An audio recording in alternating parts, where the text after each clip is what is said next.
Hi, and you're now with the Forerunner Chronicles. This vlog is in response to a message that we received from Co-Captain Cutie. And she said, I know Americans waste a lot of time, but doesn't God want us to have any fun? So right now we're at Jillian's where everybody's having a whole lot of fun. So let's see what's going on, alright? Come on. Everybody's having fun.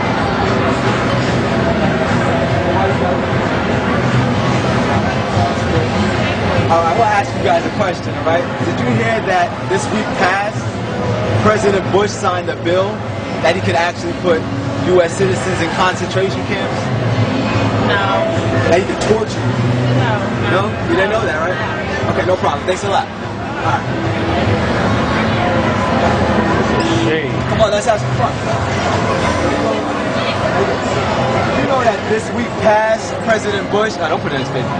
President Bush just signed a bill that he could put U.S. citizens in concentration camps. It's crazy, right? Come on, let's have some more fun. You know that this week past, President Bush just signed a bill that he could put U.S. citizens in concentration camps. I didn't know that. You didn't know that, right? Crazy, right? All right, good luck.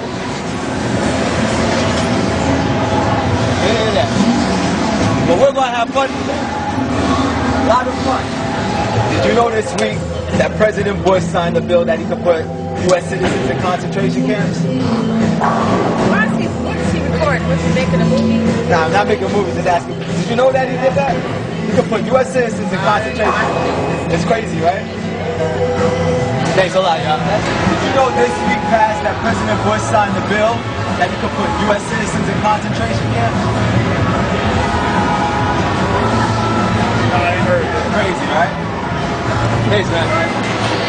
Excuse me, sir. Did you know this week past that President Bush signed a bill that he could put U.S. citizens in concentration camps? I can believe it. So I'm asking everybody, did you know that President Bush just signed a bill this past week that he could put U.S. citizens in concentration camps? Wow, right? Crazy. Yeah, right. I don't care, man. They ain't gonna say no. You think so? Let's see. All right, man.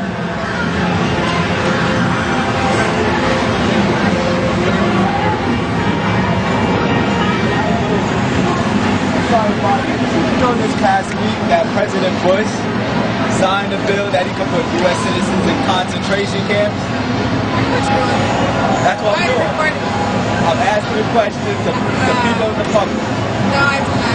Wow, this is have a nice time, right? Have fun. Have fun. All right.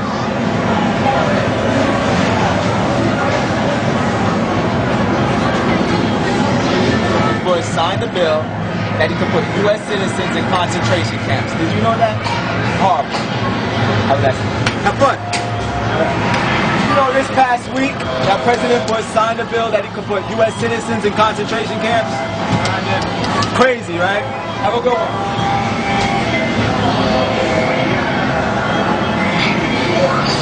But we're having fun though. Let's have fun. Hey everybody, sorry to bother you. Did you know this past week President Bush, he signed a bill that he could put U.S. citizens in concentration camps? Did you know that? You? Anybody? No? Have fun, have fun. Alright. Oh boy. But let's have fun though. Let's have fun. Hey, excuse me, man. Did you know this past week that President Bush signed a bill that he could put U.S. citizens in concentration camps? I don't know. Alright. Have a great one. While we were all having so much fun, on May 30th, WorldNet Daily published this article, Emergency Detention Plan, This Way to Camps. Halberton's former engineering and construction subsidiary has a contingency contract with the Department of Homeland Security to construct detention facilities in the event of a national emergency.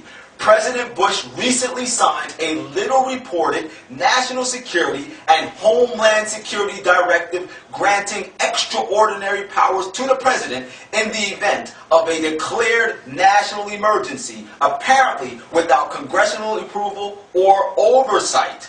ICE spokeswoman Jamie Zubak said the intent of the contract was to build temporary detention facilities that could be used in the event of a mass migration crisis. But she confirmed that the facilities could be employed in national emergencies, including natural disasters. The idea of the contract is to support the Army Corps of Engineers in case we experience a sudden migration and we had to respond quickly. We would need immediate detention facilities in the form of temporary housing that would enable us to determine if the large number of illegal immigrants were political or economically motivated, or if they were criminal or terrorists.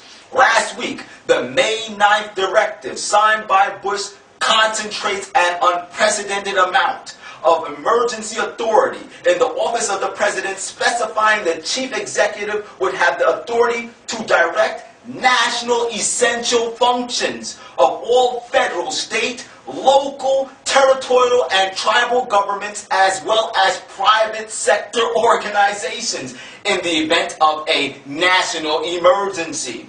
The directive loosely defines catastrophic emergency as any incident, regardless of location, that results in extraordinary levels of mass casualties, damage, or disruption.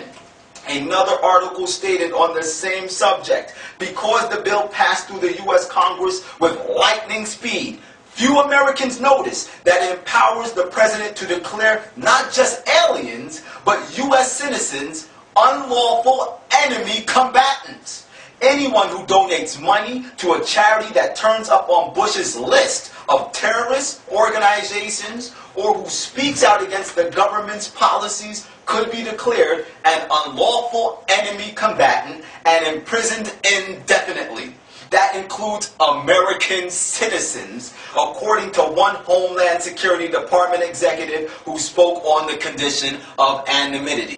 We were warned in the book of Luke, chapter 21 and verse 34, take heed to yourselves, lest by any means your hearts be overcharged with surfeiting, overeating, and drunkenness, and the cares of this life, so that that day come upon you unawares. For as a snare it shall come upon all them that dwell on the earth. Watch and pray that ye may be accounted worthy to escape all these things that will come to pass and stand before the Son of Man.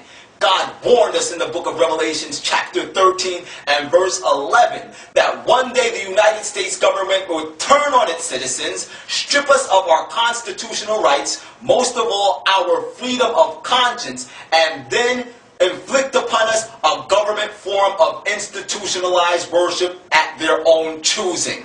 We are soon to be placed in a corner where we will have to make the choice either to obey man or to obey God.